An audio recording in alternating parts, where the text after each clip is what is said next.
Hola a todos, bienvenidos a mi canal Cuenteando. Hoy vamos a continuar con la lectura del libro La isla de los cazadores de pájaros de Peter May. Así que el capítulo de hoy va a ser el capítulo 10, así que prepárense para esta nueva lectura.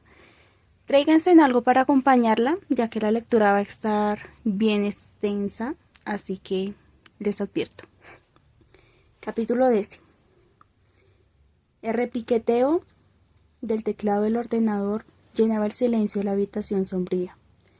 La pantalla proyectaba su luz en la cara pálida de Finn, cuya concentración quedaba patente en las arrugas que se formaban alrededor de sus ojos y en el fruncimiento de sus cejas. Esos exámenes eran muy importantes. Todo dependía de ellos. El resto de su vida. No te distraigas, no te distraigas. Céntrate. Un movimiento captado por el rabillo del ojo le hizo volver la cabeza y se le erizó el vello de brazos y hombros. Ahí estaba otra vez, ese hombre de una estatura inaudita, con el anorak de capucha y el pelo grasiento que le caía por detrás de las orejas. En el umbral de la puerta, como siempre, con la cabeza rozando el techo y esas manos grandes e inertes a ambos lados del cuerpo. Pero esta vez sus labios se movían, como si intentara decir algo. Finn se esforzó por oír, pero de su boca no salía palabra alguna, solo el rancio y áspero olor a tabaco en un aliento cuya fetidez parecía invadir la habitación. Finn despertó sobresaltado, con un hedor de alcohol pasado en la cara. La luz del día atravesaba las finas cortinas, filtrándose por todos sus bordes. El rostro macilento y abotargado de Artair se cernía sobre él y su mano le sacudía el hombro. —¡Finn, joder! ¡Finn, despierta! Finn se incorporó de repente, jadeante, desorientado, aún temeroso. ¿Dónde diablos estaba? Luego sus ojos se posaron en la mesa plegable apoyada en la pared y en la mancha de café con la forma de Chipre. Levantó la mirada hacia el techo y vio el alcatraz volador. ¡Dios! Aún le costaba respirar. Artair se echó hacia atrás, mirándolo con curiosidad. —¿Te encuentras bien? —Sí, tranquilo, no pasa nada. Ha sido una pesadilla. Finn inhaló una bocanada de aire cálido y agrio. —¿Qué hora es? —Las 6. Apenas había dormido. Había pasado la noche dando vueltas para ver la hora en el reloj digital de la mesilla de noche. Las 2, las 2:45, las 3:15, las 3:50, la última vez que lo había mirado eran casi las 5, así que debía de haber dormido poco más de una hora. —Tenemos que irnos —dijo Artair. Finn seguía perplejo.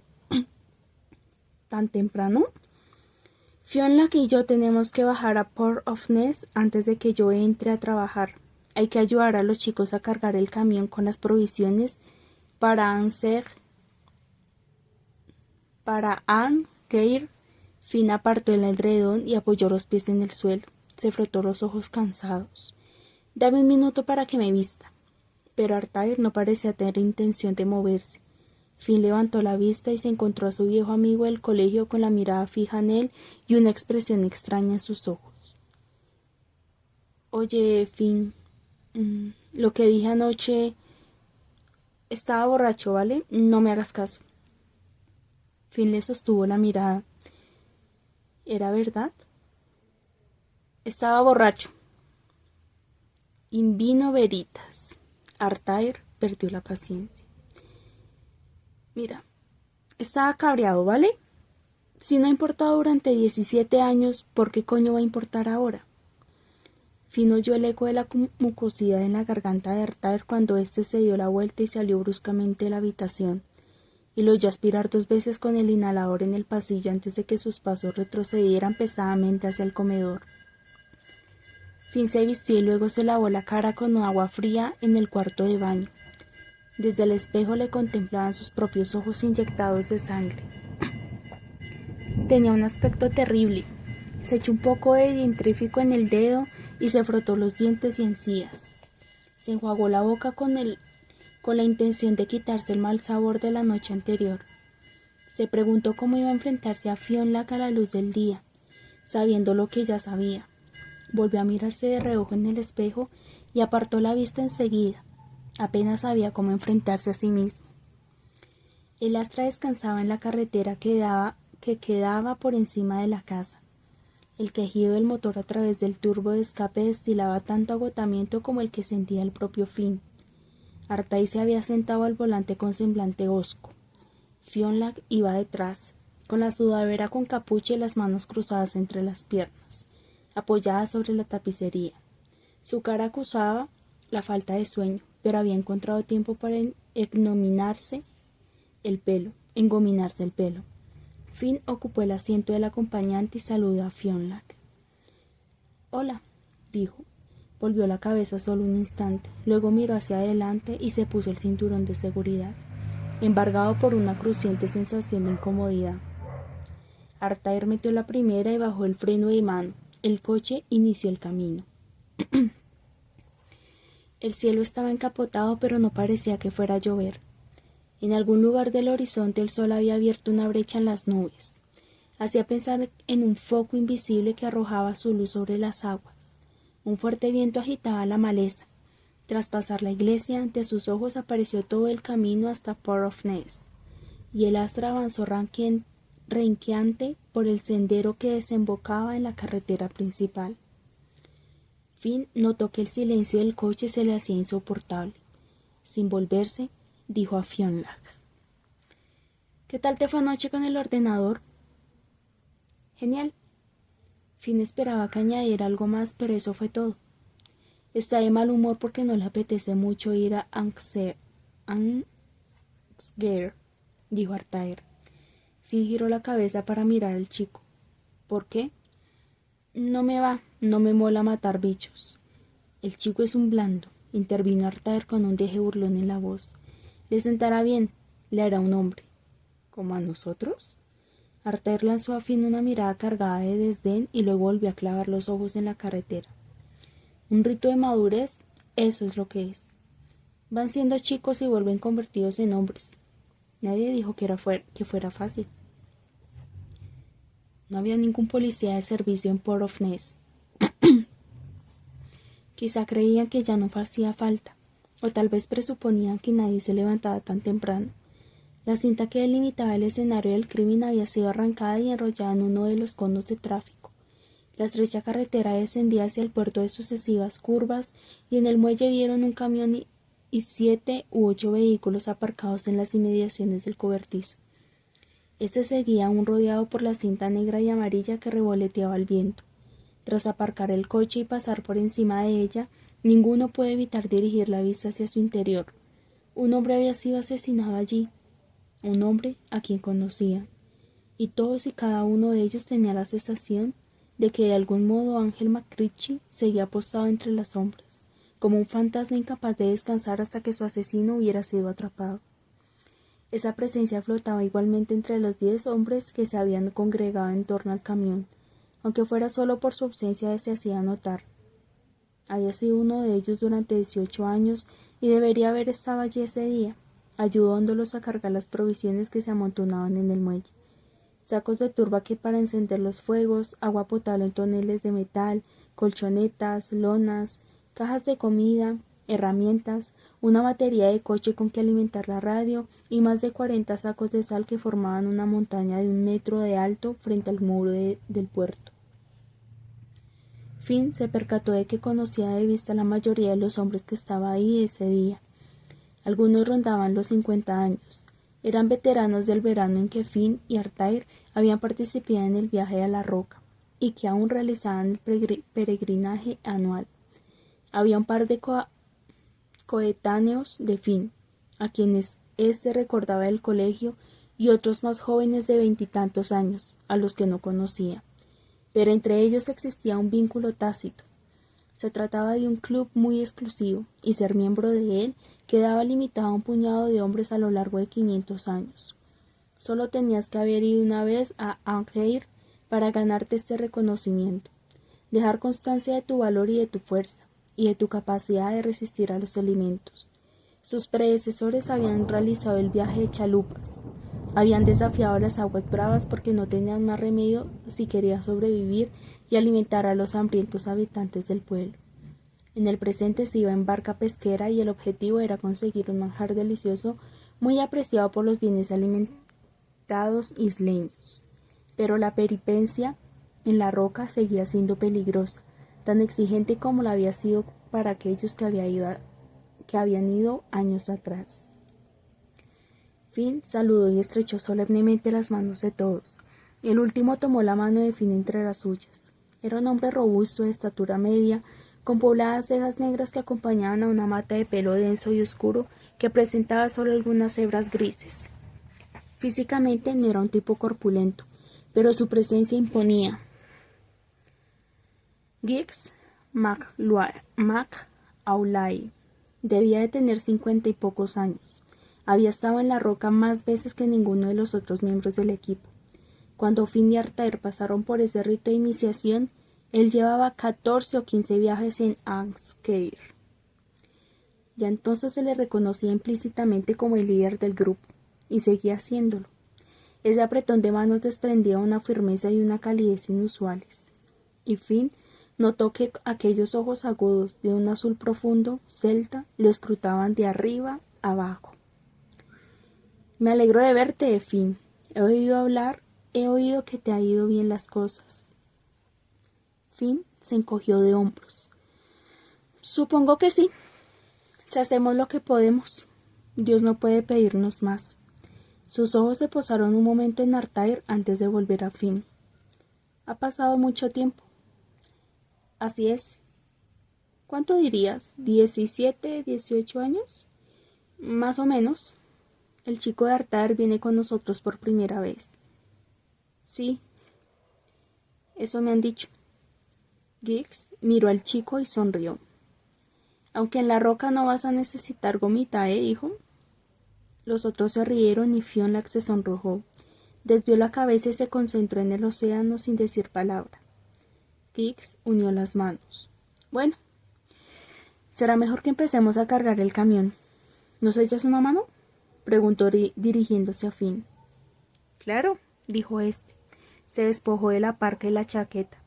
Las arrojó sobre una montaña de cestas vacías y se arremangó la camisa. Trabajaron de forma metódica en cadena, como cualquier equipo que se precie, pasándose sacos y cajas uno a otro y luego izándolos hasta los hombres que las distribuían en el camión.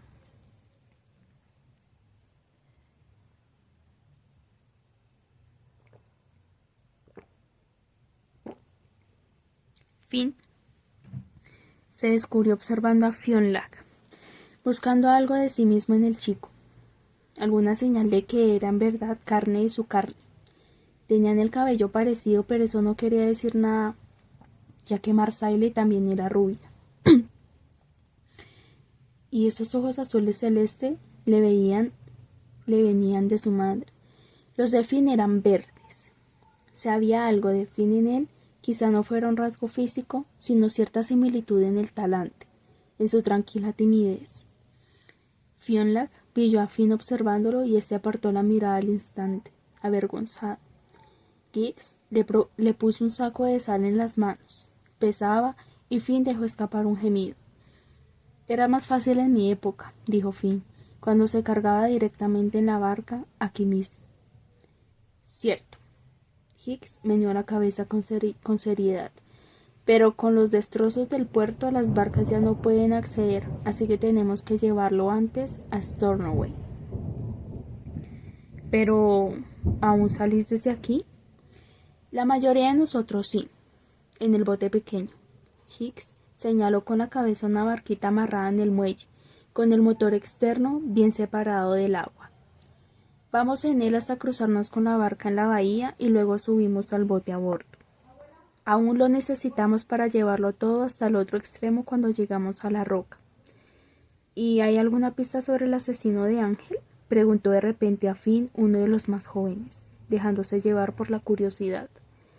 Yo no me encargo de la investigación, dijo Finn, así que no estoy muy mal al tanto de cómo van las cosas. Ya. Bueno, parecen creer que esa prueba de ADN dará con él, comentó uno de los otros. Finn se sorprendió. ¿Ya os habéis enterado? ¿Cómo no? Dijo Hicks. Creo que todos los hombres de Crobos recibimos una llamada ayer de la policía. Se nos pedía que acudiéramos a la comisaría de Stornoway o al consultorio médico de Crowbost durante el día de hoy a dar una muestra. Es algo voluntario, señaló Finn. Ya, repuso Artair. ¿Pero de verdad crees que alguien se va a negar?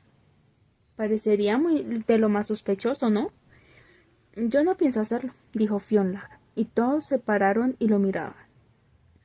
¿Y por qué no? Preguntó Artair. Porque así empiezan estas cosas.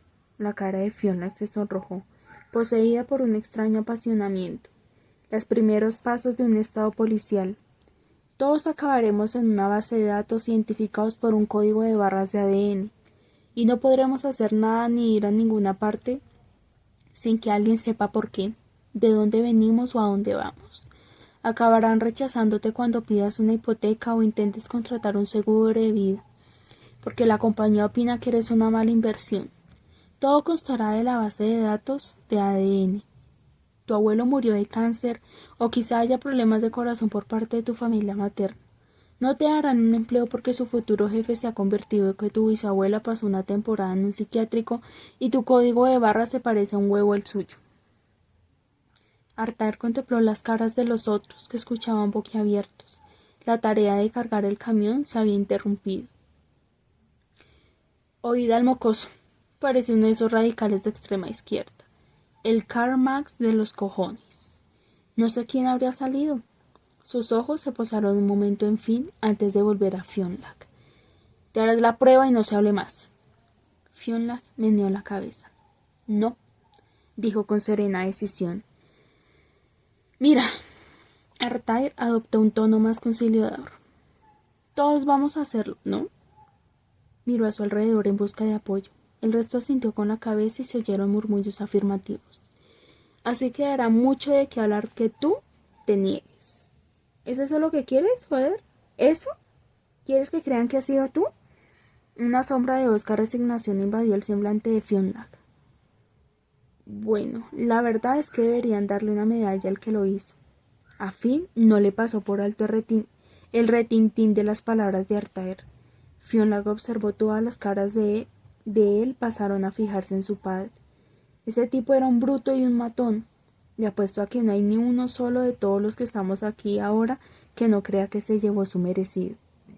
Nadie replicó. Los instantes de silencio se prolongaron durante medio minuto, interrumpidos únicamente por el ruido del viento que azotaba la maleza del acantilado. Por fin, casi para romper la tensión, uno de los hombres preguntó: ¿Y eso duele? ¿El test del ADN? Finn sonrió y negó con la cabeza. No. Cogen una especie de algodón grande y te frotan con él la parte interna del cachete. Espero que no sea el del trasero. Soltó un individuo delgado y pelirrojo que llevaba una gorra de paño. Cundió la risa en el resto, aliviados al poder relajarse un poco. Porque a mí nadie me va a meter un pedazo de algodón por el culo. La risa fue la señal para volver al trabajo, así que reanudaron la tarea de cargar los sacos de sal en el camión.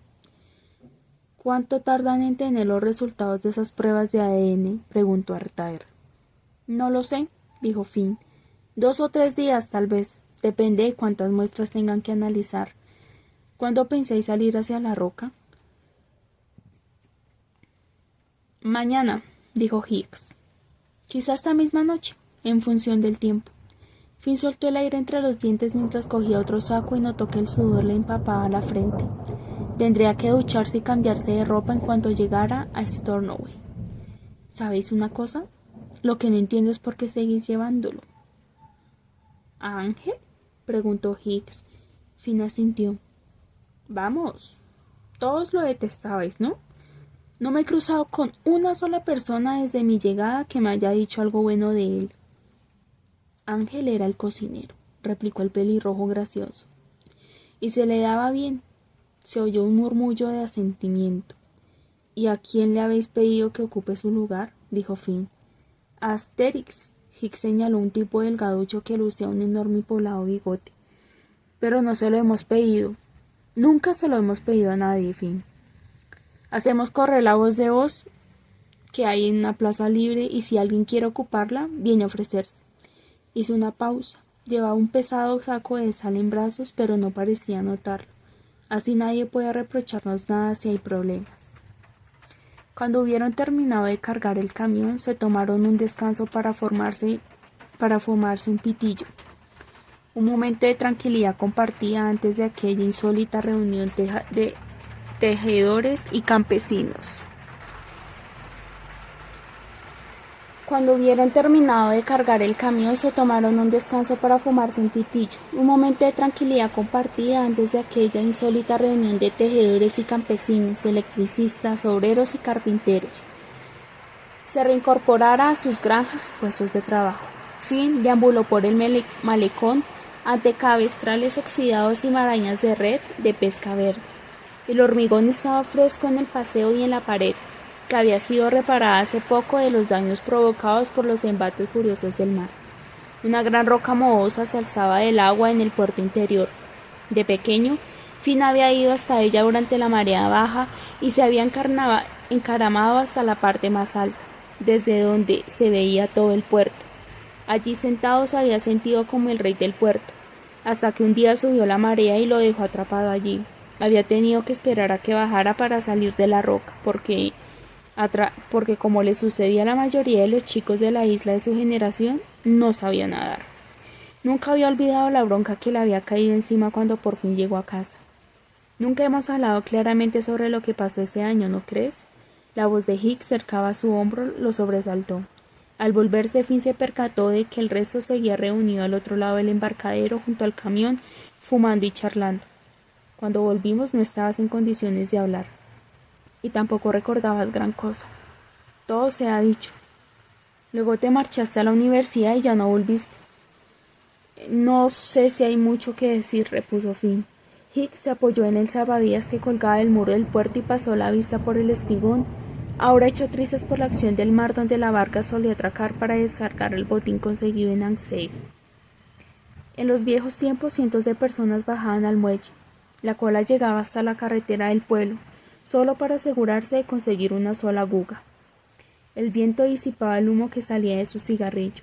Lo recuerdo, dijo Finn, de cuando era niño. Hicks inclinó la cabeza y le dirigió una mirada escrutadora. ¿Qué más recuerdas, Finn, del año que viniste con nosotros? Recuerdo que estuve a punto de morir. No es algo fácil de olvidar. Notó que los ojos de Hicks lo atravesaban como focos que intentaban alumbrar un rincón oscuro y se sintió incomodado. Un hombre murió. Tampoco he podido olvidar eso. La emoción se apoderó de la voz de Finn. Apenas pasa un solo día sin que piense en eso. Hicks sostuvo su mirada durante un momento y luego volvió a posarla en el muelle destrozado. He estado en la roca más de 30 veces, Finn. Y recuerdo todos y cada uno de esos viajes, como los himnos del libro de Salmos. Todos son distintos. Supongo que sí. Se diría que después de 30 años deberían empezar a confundírseme unos con otros, pero lo cierto es que recuerdo todos los detalles de cada uno de ellos con la misma nitidez que si hubieran sido el último. Hizo una pausa cargada de intención. Recuerdo el año que viniste como si fuera ayer. Titubeó como si quisiera tener mucho cuidado con lo que iba a decir. Pero nunca se ha hablado de ello fuera de la roca. Finn dio un respingo e incómodo. No creo que fuera ningún secreto, Hicks. La cabeza de Hicks se volvió de nuevo hacia él, con la misma mirada en sus ojos, escrutadora, y luego dijo: Solo para que lo sepas, Finn. Existe una regla no escrita. Lo que pasa en la roca, se queda en la roca. Siempre ha sido así, y siempre lo será. Chicos, ese fue el capítulo 10. Si se pueden dar cuenta, ahí está el sonido de lluvia de fondo, como para ambientar la lectura. Pero va a venir una tormenta, así que creo que lo mejor es dejar hasta acá.